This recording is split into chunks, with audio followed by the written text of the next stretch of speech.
just a normal summer day, and I was just going to swim practice, and it was just a regular day when I was thinking about the plans for life. Brian Boyle, at age 18, had been an outstanding high school student and competitive athlete. In seconds, life crashed for him and his parents, Joanne and Garth. Destiny had a different thing for me. Crossed on a local intersection, and I was broadsided by a dump truck. So I was crushed inside the car.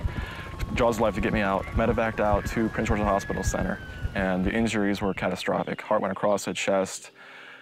Pretty much every organ was damaged. Collapsed lungs, shattered ribs, shattered pelvis. He was on his last breaths of life. And it was just horrific. Blood, tubes, machines. Brian was in shock trauma for 2 months, in a coma. There were 14 surgeries, 36 blood transfusions. His heart stopped 8 times. I can't move, I can't talk, I'm paralyzed. And it was like trapped on the inside. Agony every day. Against all medical odds, Brian fought back to life. His parents' devotion spurred him back to consciousness, to walking again. And 3 incredible years later, competing in the Ford Ironman World Championship Triathlon in Kona, Hawaii. Brian was invited to compete in this supreme endurance race because of his inspiring story, not a qualifying time. The race, 2.4 miles open water swim in the Pacific Ocean, a 112-mile bike ride through blistering lava fields, all followed by a full marathon. So it was a big challenge to take on, but I was thinking, opportunity of a lifetime. I was a competitive person before. The accident made me more driven. Don't stop. That was the whole thing, just not stop the whole race. If I had to crawl, I would crawl. It wasn't, the fear of dying anymore. It was the fear of not finishing. It was my dedication, was that day. It was my rejuvenation. It was everything in that day.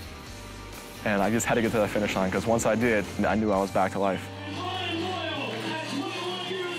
Brian was back. He finished Ironman under extraordinary circumstances. But Brian is not done.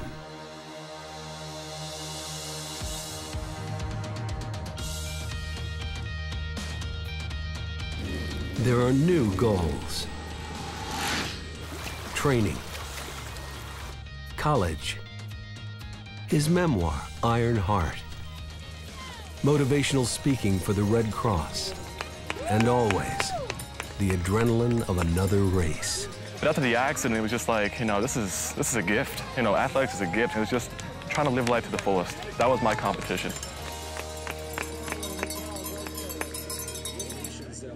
June 2010. Brian arrives in Cambridge, Maryland for the Eagleman Ironman70.3 triathlon. Winners of each age group wave will qualify to compete in the annual World Ironman Championship. Brian is working to get back to Kona. It's pretty much been the goal to qualify on my own abilities, my own merit, not because of the story. Big field of competitors. A lot of world-class triathletes come in there and do that race, and I can just hope for the best. This event attracts pros and amateurs from across the world.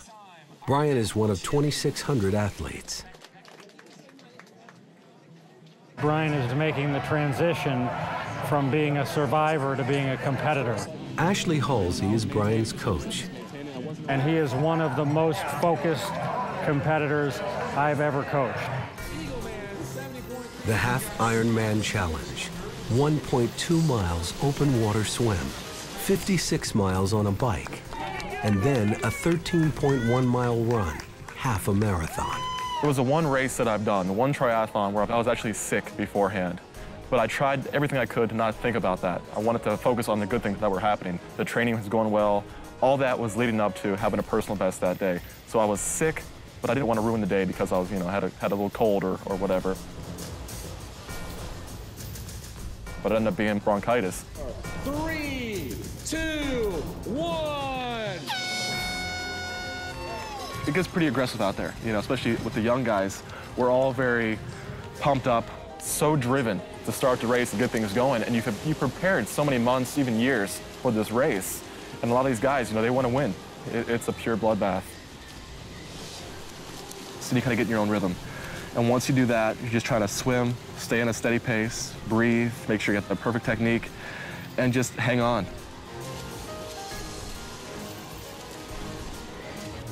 Usually it takes me under 30 minutes to do a half Ironman swim, but the currents were extra strong, and it was just tough for everybody out there, even the professionals that are world champion. So I didn't know that at the time. I just look at my watch, 40 minutes, what is this? And I'm thinking to myself, something's going wrong. I'm really getting tired here. My heart's racing. I can't catch my breath. I'm gasping for air. Then I'm in panic mode. 200 yards from the transition area, and I looked around the kayaks. I was waving them in, and they were coming towards me, and I'm thinking to myself, wait a minute. If they come towards me, I have to drop out of the race. Eagleman, I got to at least do the swim. So I kept going, put my feet in the sand, and I just said, okay, we finished that, let's do the bike.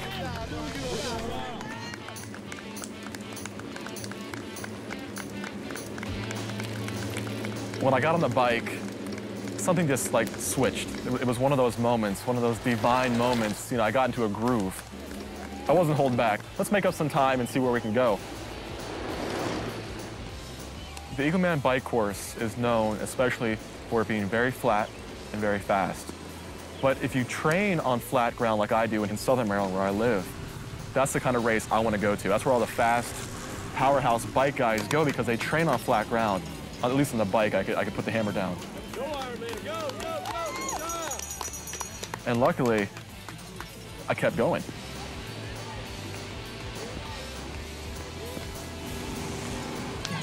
I came out of the swim, one of the last guys in my group. But when I got off the bike, I was the top guy in the field. I was number one, 18 to 24, which was the first time for me to take number one, at least, in the bike that day.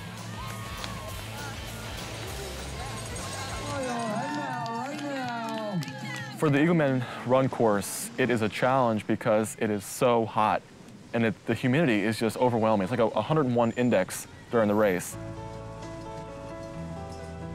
And I got off the bike and I felt amazing, and then the sickness got to me. I think it was a combination of bronchitis and not being able to keep the nutrition down, the hydration, everything was just falling apart.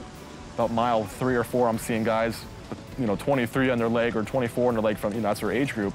And I'm thinking, man, I was so close. And okay, I'm still doing okay. I'm in second, I'm in third, I'm in fourth, but I'm still up there. I'm up there, I can make a podium finish.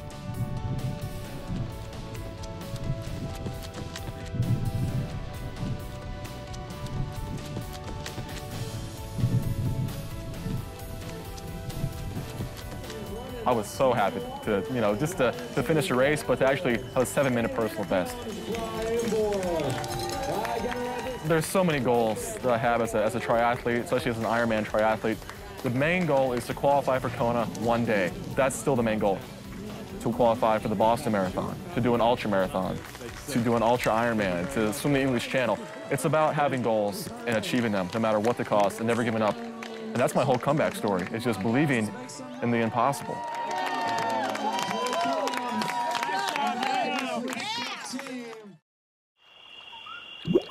Drop into our website to send us your comments and suggestions. And now you can also find us on Facebook.